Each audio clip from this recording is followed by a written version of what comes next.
बना कर दिए मिट्टी के जरा सी आस पाली है, बना कर दिए मिट्टी के जरा सी आस पाली है, मेरी मेहनत भी खरीदो हुजूर, मेरे घर भी दिवाली है। नमस्कार दोस्तों, मैं हूं हेमलता और आप देख रहे हैं हेमाज पॉजिटिव प्लैनेट। दोस्तों, ये जो दिए आप देख रहे हैं ना मेरे हाथ में, ये दिए माई ने बनाए हैं और ये वही माई हैं जिनका फोटो आपने थंबनेल में देखा है। माई इन दियों में लाल और सुनहरे रंग से इन दियों को सजाती हैं, इनमें रंग भरती हैं और सुबह से लेके रात तक वो सड़क किनारे बैठकर अपने इन दियों को बेचती भी हैं।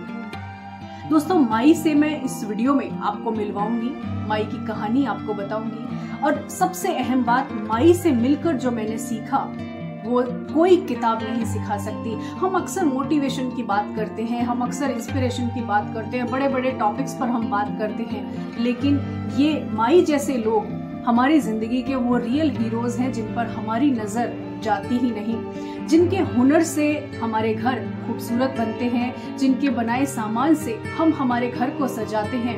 ये वो हुनरमंद लोग हैं जो सड़क किनारे बैठकर अपना सामान बेचने के लिए मजबूर हैं। दोस्तों, इस वीडियो में मैं माई से मिलवाऊं उससे पहले दो बातें माई के बारे में बताना चाहती हूँ। माई सचमुच एक जीती जागती इंस्पिरेशन है, उनके हौसले और उनकी हिम्मत को मेरा सलाम है। माई से जब मैं मिलने गई और माई से जब मैंने कुछ सामान खरीदा, वो अपने काम में इतनी तल्लीन थी, वो अपने दियों को रंग भरने में इतनी तल्लीन थी, उन्हें एहसास ही नहीं था कि कोई उनसे बात कर रहा है। वो बिना मेरी तरफ देखे मुझे अपने बारे में बता रही थी, बात कर रही थी। जब माई से मैंने कहा कि माई मुझे आपकी फोटो लेनी है और मैं एक छोटा सा वीडियो भी बनाना चाहती हूँ, तो माई ने मेरी तरफ देखा, मुस्कुराई और कहा, अरे बेटा, पहले मुझे अपनी ओढ़नी तो ओढ़ने दो। आप देख सकते हैं अपने काम में लीन होना, जिस ब्रेन के हम एक्टिव मोड की हम बात करते हैं कि ब्रेन जब हमारा एक्टिव मोड में होता है तो हम सब कुछ भूलकर अपने काम में तल्लीन होते हैं। तो ये जो बड़े बड़े कॉन्सेप्ट जिनकी हम किताबों में जिक्र करते हैं, वो कॉन्सेप्ट हमें रियल लाइफ में देखने को मिलते हैं। वो अपने काम में इतना डूबी हुई थी, उन्हें ख्याल ही नहीं था कि सामने से कौन बात करना चाह रहा और क्यों बात कर रहा है। उन्होंने ओढ़नी ओढ़ी और फिर उसके बाद उन्होंने कुछ सेकंड मुझसे बात की, क्योंकि वो टाइम ऐसा था जब ग्राहक आ रहे थे और उनके पास इतना समय नहीं था कि वो अपने बारे में बात कर सके और वीडियो रिकॉर्ड करवा सके। दोस्तों, माई वो जीती जागती मिसाल है जो जिंदगी में एक बार संघर्ष आने के बाद जिंदगी वापस कैसे शुरू करें, तो माई से सीखा जा सकता है। सबसे पहले तो सड़क किनारे बैठकर अपना सामान बेचने की हिम्मत जुटाना ही बहुत अहम है। ये हर किसी के बस की बात नहीं। दोस्तों, इस वीडियो में मैं कुछ गुजारिश आप सबसे करने आई हूँ। माई तो वो एक व्यक्ति हैं जिनसे मैं मिली और उनसे मैंने कुछ सामान खरीदा, लेकिन माई जैसे अनेकों लोग हमारे देश में हैं जिनको आपकी और हमारी जरूरत है। मैं आगे जो गुजारिश करने वाली हूँ, जो अपील आपसे मैं करने वाली हूँ, जिन बातों को, खास बातों को मैं आपके साथ शेयर करने वाली हूँ, क्योंकि अगर आप इस दिवाली अपने घर के लिए कुछ खरीद रहे हैं, अपने घर को सजाने के लिए तैयारी कर रहे हैं आप, तो ये बातें जरूर जान लें। ये वीडियो बहुत अहम है, छोटा सा है लेकिन बहुत अहम है। मैं आगे उन बातों का जिक्र करूं उससे पहले मिलिए माई से।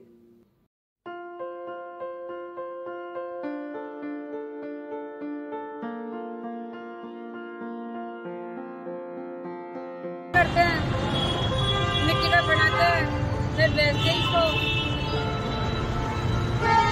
कितना टाइम लगता है इसको बनाने में? पहले मिट्टी के बनते हैं, फिर इसको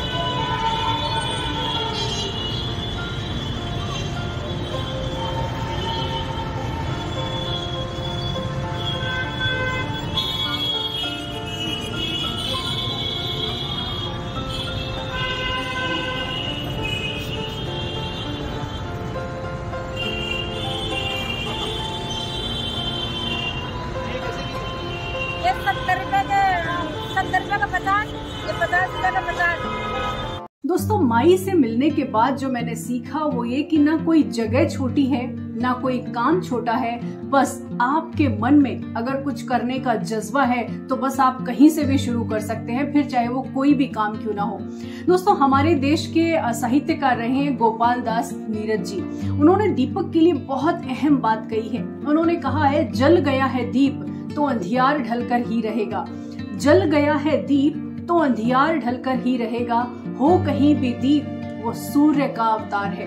तो दोस्तों, ये जो दीपक आप देख रहे हैं जलता हुआ, ये माई के हाथ का बना हुआ दीपक है और ये दीपक उन तमाम बेशकीमती सामान से कहीं ज्यादा कीमती है जो कि अंधेरे को हराने की ताकत रखता है। दोस्तों, एक दीपक आप भी जलाएं माई के लिए, एक दीपक आप जलाएं माई जैसे उन सब लोगों के लिए। और ये दीपक जलाने का तरीका ये है कि आप जाएं और ऐसे लोगों से अपने घर के लिए सामान जरूर खरीदें। दोस्तों, माई से आप मिले और बहुत ही चंद सेकंड की वो मुलाकात थी। आप मुझे बताइए हम कितना सहयोग करते हैं ऐसे लोगों के लिए।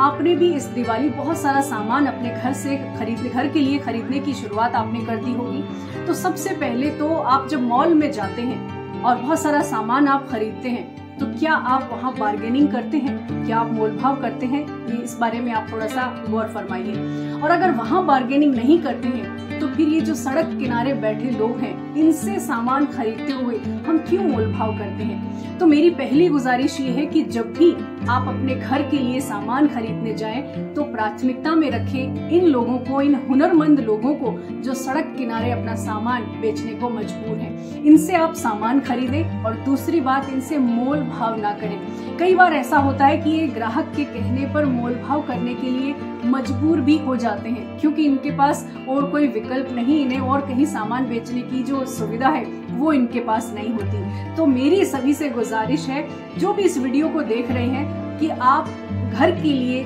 जब भी सामान खरीदें, चाहे आप फूल खरीद रहे हैं, दिए खरीद रहे हैं या और तमाम चीजें जो आपको जरूरी लगती हैं और घर को खूबसूरत बना सकती हैं, तो इन लोगों से सामान जरूर खरीदें और इनसे बार्गेनिंग ना करें। दूसरी बात ये कि कई बार ऐसे जो लोग हैं जो सड़क किनारे अपना सामान बेच रहे हैं, इनके पास कैरी बैग नहीं होते और कई बार ग्राहक चले जाते हैं सिर्फ इस वजह से कि उनके पास कैरी बैग नहीं है या फिर न्यूज़पेपर भी नहीं होते हैं, जिसमें आपने देखा होगा जो दीपक लपेट कर ऐसे लोग देते हैं या जो फूल आप खरीदते हैं, मालाएं आप खरीदते हैं, वो पेपर में लपेट कर देते हैं। और कई बार जब इनके पास ये सब नहीं होता है तो ग्राहक चले जाते हैं। तो मेरी आपसे दूसरी गुजारिश ये है कि आप इनकी मदद कर सकते हैं। आपके घर में पुराने न्यूज़पेपर्स होंगे, कैरी बैग भी एक्स्ट्रा होंगे, तो आप इन्हें मदद के लिए आप इन्हें दे सकते हैं। दूसरी बात, जब आप अपने लिए खरीदने जाएं तो कम से कम न्यूज़पेपर्स और कैरी बैग आप अपना ले जा सकते हैं ताकि ऐसे लोगों से सामान खरीदने में आपको कोई परेशानी ना हो। तो ये बहुत छोटा सा काम है जो आप कर सकते हैं और अगर आप ऐसा करेंगे तो इनको एक छोटी सी मदद ही सही लेकिन इनके लिए बड़ी होगी। तीसरी गुजारिश, जब ये लोग इतनी हिम्मत जुटा सकते हैं, आप अंदाजा लगा लीजिए, माई से आप जब मिले तो आपने देखा होगा सड़क पर कितना शोर शराबा है, आने जाने वाले लोग हैं और बहुत सारी ऐसी नजरें हैं जो अलग नजर से उनको देखते हैं। तो इतने ऐसे माहौल में जहां हम ट्रैफिक में 1-2 मिनट में ही इतने ज्यादा फ्रस्ट्रेट हो जाते हैं, कई बार जब हम ट्रैफिक से गुजर रहे होते हैं तो फ्रस्ट्रेशन में आते हैं, गुस्सा आ जाता है। आप अंदाजा लगाइए इनकी मानसिकता का कि पूरे दिन भर सुबह से लेकर रात तक ऐसे माहौल में बैठना और ऐसे माहौल में बैठकर मुस्कुराकर अपना काम करना, कहाँ से लाते हैं ये हिम्मत और हौसला? इनके हौसले को जितना सलाम किया जाए उतना कम है। तो तीसरी जो मेरी गुजारिश है वो ये कि आप कुछ नहीं कर सकते तो कम से कम सड़क पर गंदगी ना फैलाएं। दोस्तों, मैंने देखा है सड़क किनारे कई बार पीछे नाली बह रही होती है, आने जाने वाले लोग जो है वो पान थूक देते हैं या गंदगी जो सामान, खाने पीने का सामान है वो फेंक देते हैं, रैपर्स फेंक देते हैं और ये लोग ऐसी जगहों में से कोई एक कोना तलाशते हैं जहां बैठकर वो अपना सामान बेच सके। तो आप अगर कुछ भी नहीं कर सकते तो मेरी हाथ जोड़कर सभी से अपील है, सड़क पर गंदगी ना फैलाएं। ऐसे लोगों के लिए आप कुछ नहीं कर सकते तो कम से कम सड़कों को साफ रखने में मदद करें ताकि इनके लिए थोड़ी बहुत सहूलियत हो सके। अब सबसे अहम बात, जो माई जैसे और भी लोग हैं जो सड़कों पर अपना सामान बेचने के लिए मजबूर हैं, तो उनको प्राथमिकता में रखें और खासकर दिवाली के दिए तो ऐसे लोगों से खरीदें जो अपने हाथ से बनाते हैं और इन्हें बेचने के लिए एक सही जगह भी नहीं मिल पाती है और इन्हें सड़कों के किनारे बैठकर बेचना पड़ता है। दोस्तों, सबसे अहम बात यह है कि आप जब भी सोचें कि घर के लिए सामान खरीदना है तो बच्चों को भी प्रेरित करें, यूथ भी प्रेरित हो कि हम ऐसे लोगों की मदद करेंगे, ऐसे लोगों का हाथ थामेंगे। दोस्तों, मयंक साहब ने एक बहुत अहम बात कही है जो मुझे आप लोगों से बात करते हुए अभी याद आ रही है। उन्होंने कहा है कि एक दीपक आप जलाएं, एक दीपक हम जलाएं। ये तकाजा प्रेम का है, जिंदगी रोशन बनाएं। एक दीपक आप जलाएं, एक दीपक हम जलाएं। तो मेरी आप सभी से गुजारिश है कि माई जैसे और भी लोग हैं जिनके घर में भी दिवाली है, जो उम्मीद में बैठे हैं कि कोई उनके सामान को खरीदेगा और उनकी जिंदगी भी रोशन होगी। तो आप सभी ऐसे लोग जो सड़क किनारे बैठकर अपना सामान खरीद रहे हैं, उनसे अपने घर के लिए सामान खरीदें, उनको अपनी जिंदगी में प्राथमिकता में लाएं ताकि वो भी अपने घर खुशहाली से दिवाली मना सके। दोस्तों, माई उन लोगों में से हैं जिन्होंने कोरोना में बहुत कुछ सहन किया, अपने जीवन में संघर्ष बहुत सारा सहन किया और उसके बाद जिंदगी को फिर से पटरी पर लेकर आई हैं। और कोई जगह ना मिली ना सही, वो सड़क पर बैठकर न सिर्फ वो दियों में रंग भरती हैं बल्कि मुस्कुराकर उन दियों को बेचती भी हैं और पूरी हिम्मत और हौसले के साथ ये काम करती हैं। तो माई जैसे जितने भी लोग इस देश में हैं जो सड़क किनारे अपना सामान बेचने को मजबूर हैं, उनकी हिम्मत, उनके हौसले को मेरा सलाम। दोस्तों, इस वीडियो के जरिए आप लोगों से गुजारिश है, ऐसे लोगों की मदद करिए, ऐसे लोगों का हाथ थामिए, इनके जीवन में भी रोशनी लेकर आइए। तो आज का वीडियो बस इतना ही।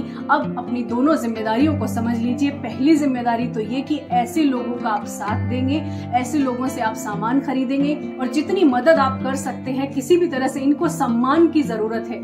जो एक सबसे अहम बात, जिम्मेदारी वाली बात है, वो ये कि इनको सम्मान से देखिए, इन्हें सम्मान की जरूरत है। भले ही आप मदद ना करें लेकिन इनके हुनर को सम्मान कीजिए। बच्चों को सिखाइए कि ये छोटे लोग नहीं हैं, ये वो हुनरमंद लोग हैं जो हमारे घरों को खूबसूरत बनाते हैं, जिनसे हम हिम्मत और हौसला क्या होता है ये सीखते हैं। तो इनका सम्मान करिए। और दूसरी जिम्मेदारी, ये आपका अपना चैनल है, इस चैनल को प्यार दीजिए, सब्सक्राइब करिए और इस वीडियो को उन तमाम लोगों तक पहुंचाइए जो आपकी कॉन्टैक्ट लिस्ट में हैं। सभी को प्रेरित करिए ताकि ऐसे लोगों की ज्यादा से ज्यादा मदद हो सके, चाहे वो देश के किसी भी कोने में क्यों ना हो। उनके लिए ये वीडियो जरूर सब तक पहुंचाइए, सब तक शेयर करिए ताकि सभी प्रेरित हो सके और ऐसे लोगों की मदद कर सके। Thank you so much for watching this video. जाने से पहले बस यही है कहना, खुद पर रखिए यकीन और सचमुच बनिए किसी की उम्मीदों का उजाला। Thank you so much for watching this video.